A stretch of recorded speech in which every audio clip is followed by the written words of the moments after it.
This is a tutorial about the use of the program element function within the base system. Now, what you want to keep in mind with the program element is that use of this function is mandatory. The expectation from the executive office is that you provide information about the different program elements within your department's budget. For example, if for the executive office, one program element within its budget would be the development and processing of Form 11s for the Board of Supervisors agenda. Another program element for the executive office would be the development of the annual budget. Each department will have its own unique program elements, although of course some departments may have a couple of program elements that are similar, but for the most part, the combination of program elements that will be active for your department will be unique to your department. So let's go ahead and get started. To navigate to the program element function, you'll want to start with the base menu. You'll go to departments. Now keep in mind, you will likely see some items here that you may not necessarily see on your own screen, but the menu items that I am going through now should be available to you.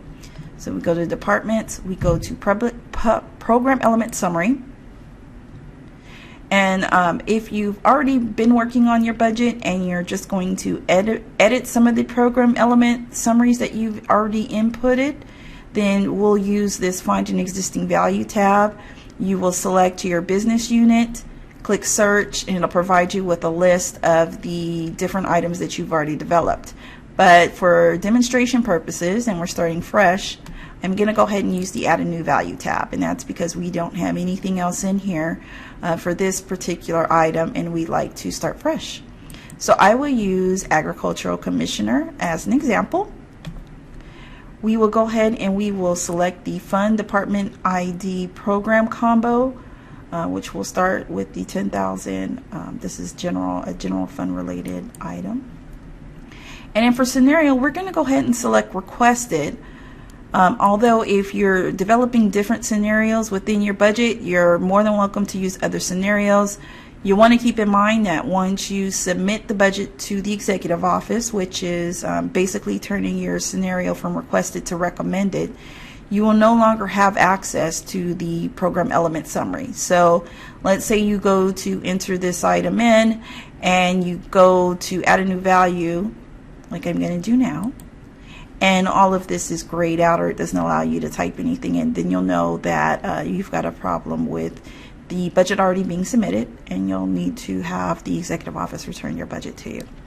So some key things that I want you to look at anytime that you're accessing this function is, of course, the business unit. Make sure that's correct.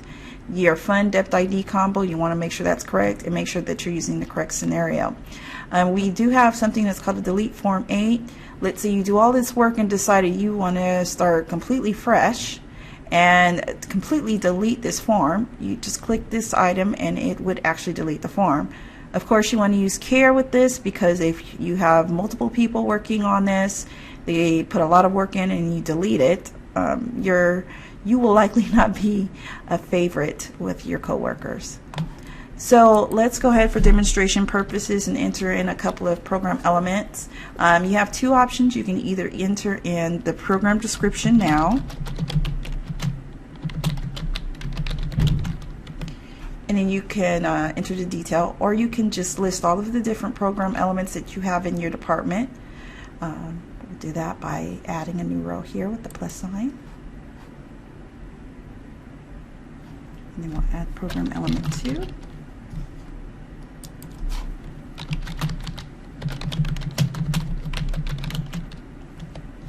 And then once we add them all, we can go in and actually change the department information.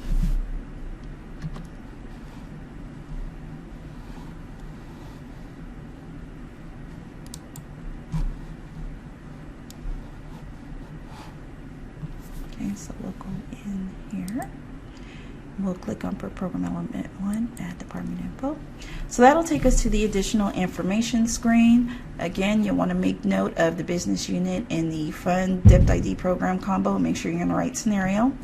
You can enter information about maintenance of effort requirements or county matching funds that are required for grants that you may have available that are related to this program.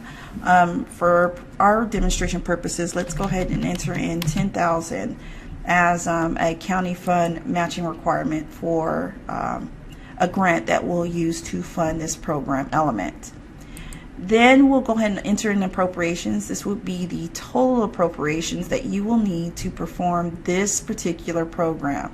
So for instance, with the executive office examples that I used before, let's say that processing Form 11s on a weekly basis for the Board of Supervisors costs $1 million in appropriations. And let's say for that same example that we receive $500,000 in grant funding.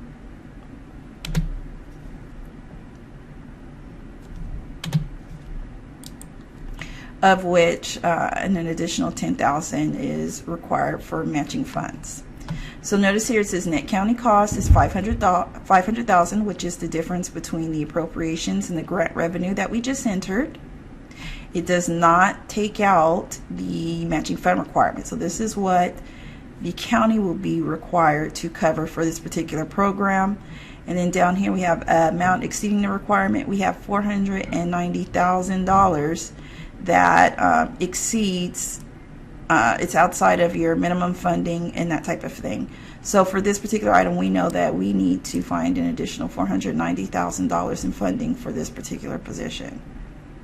Normally, you will want to make sure that you do not use net county costs unless you have been given a target that includes net county cost funding. Now let's say for this position specifically, we need 15 funded positions. And let's say currently of those 15 positions, we know that 10 are filled and will be filled when we begin the budget year, July 1st of whatever year that you're working on. In program description, you'll want to make sure that you enter very descriptive information. You'll want to include, is it a mandatory requirement for your department? You're going to want to put information about whether this is something that the board has requested as a priority. Any information about the program and what this particular element does should be in here. Example would be the, again, executive office example that I used with Form 11 processing. You'll want to, in that example, we'd say the executive office reviews Form 11s that are received from departments. They research and follow up on any kind of discrepancies. They submit the items to the clerk of the board and so on. This particular box has to be filled in. You'll also need to talk about your revenue sources. In this example, we'll say that 50% is grant funded and 50% is NCC.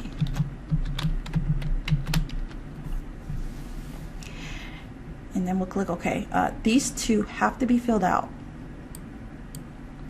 Notice now that all that information that we just entered here is now available on the summary page.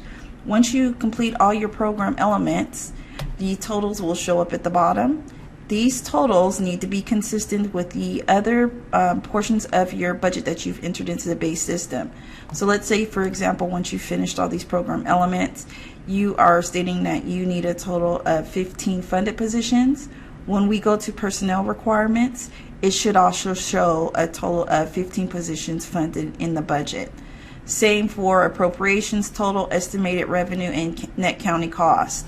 When you go to the expense budget and the revenue budget, revenue estimates fields within this particular system, and you look at your revenue and expense summary, they should be consistent with what you have here with the program element. Again, I want to remind you that this is not an optional item. You have to fill in the program elements for your budget to be complete. This is used to help the analyst understand the different aspects of your program. This concludes the tutorial for the use of the program element function.